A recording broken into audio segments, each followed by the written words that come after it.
महाराज जी के चरणों में नमोस्तु नमोस्तु नमोस्तु। चुलक जी के चरणों में इच्छामी इच्छामी इच्छामी।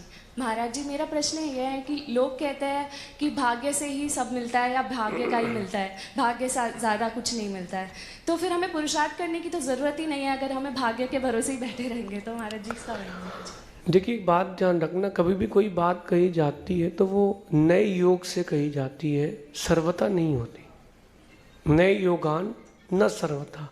नए के योग्य से कोई भी बात कह जाए अपेक्षा से तो कोई बाधा नहीं है। मंत्री और राजा बैठे थे और राजा ने मंत्री से पूछा कि मंत्री जी बताइए, बुद्धि बड़ी होती है कि भाग्य? मंत्री ने कह दिया भाग्य।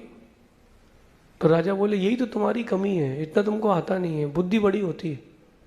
मंत्री कहता है राजा ऐसा है कि बुद्धि तो तुमसे तेज हमारी है, लेकिन भाग्य से तुम गद्दी में बैठे हो। तो बेटा, भाग्य जो है वो प्रधान होता है, लेकिन आप उस भाग्य को थोड़ा सा रिवाइंड करके देखो। रोटी किससे बनती है? आटे से। आटा किससे बनता है? गेहूं से, है ना। गेहूं बनता है बीज से। एक बीज होता है, उससे बहुत सारे गेहूं निकलते हैं। आप ऐसे ही भाग्य को रिवाइंड करके देखो तो जो आपका पुरुषार्थ है वही भाग्य बनता है। पुरुषार्थ होता है कारण और भाग्य होता है कार्य। जो अपन आज पुरुषार्थ कर रहे हैं कल का भाग्य बनेगा। जो हम पिछले समय में कर चुके हैं पुरुषार्थ, वो आज का भाग्य बन रहा है। आप लोग इतने हिंगोनिया में रहते हो, कोई बड़ी सिटी नहीं है ना, लेकिन बड़ी सिटी नहीं होने पर भी शांति है, गुरुजन मिल जाते हैं, चातुर्मास भी हो जाते हैं, आपके यहाँ मंदिर है, सेवा भी कर लेते हैं। जयपुर भी पास में है और भी नगर पास में, तो अगर महाराज कोई कार्यक्रम हो तो वो भी अटेंड मिल जाते हैं। ऐसी भी जगह मैंने देखी है कि 25 साल हो गए, 50 साल हो गए, वहाँ कोई महाराज माता जी निकले नहीं। ऐसे भी लोग हैं। कैसा?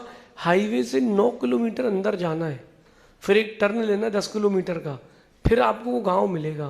तो इतना अंदर कोई महाराज जाते ही नहीं है। 15 किलोमीटर जाएंगे और 15 किलोमीटर लौट के आएंगे, 10 घर हैं।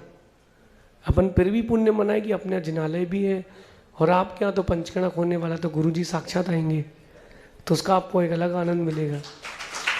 लेकिन आपके बुजुर्गों ने पुरुषार्थ नहीं किया होता तो आपको ये सब देखने को नहीं मिलता। कहीं ना कहीं हमारे पुरुषार्थ में कमी है। पुरुषार्थ ही कल का भाग्य बनता है। मेरे से भी प्रवचन करते नहीं बनते थे, लेकिन मैंने पुरुषार्थ किया। पुरुषार्थ करते करते यहाँ तक पहुँचा हूँ। लोग अब मुझसे कहते हैं कि आपका भाग्य बहुत तेज है। तो ये मनुष्य की मानवीय प्रवृत्ति, ह्यूमन टेंडेंसी है। वो कभी किसी का पुरुषार्थ नहीं देखते, वो केवल यही देखते हैं कि अरे यार बहुत उसका भाग्य तेज है। बड़े बड़े क्रिकेटर्स हैं जो करोड़ों रुपए, उनको एक ही ऐड की करोड़ों रुपए मिल रहे हैं।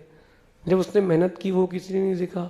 ऐसे भी क्रिकेटर हुए हैं कि घर में पिता की लाश रखी है, मैच है फाइनल रणजी का, वो मैच खेल के आता है, जीत के आता है, फिर पिता के संस्कार करता है शरीर के।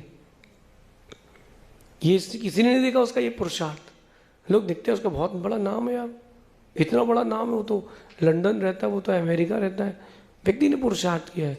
आप लोग पुरुषार्थ करें।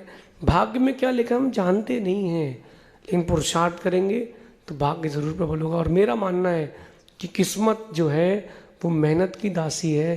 किस्मत रूठ जाए तो रूठ जाए, लेकिन मेहनत नहीं छूटना चाहिए। मेहनत तुमने कर ली है तो भाग्य चल के तुम्हारे पास जरूर आएगा।